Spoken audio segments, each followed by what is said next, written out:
Hello mga kaplantita, kaplantito.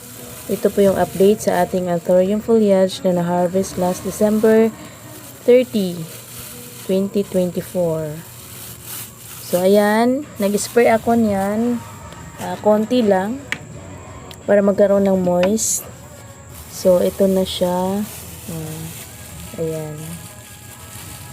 Lumabas na yung mga berries sa spadix.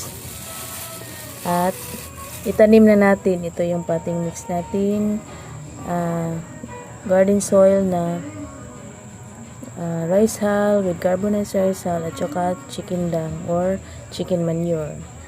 At ito ay tubig. So, ating ilagay dyan. Ayan. So, yung hindi pa talaga hinog ay pwede nating hindi isama. Pero, ayan.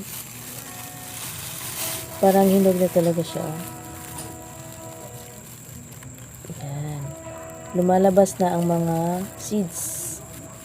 So, mature na yung mga seeds niya.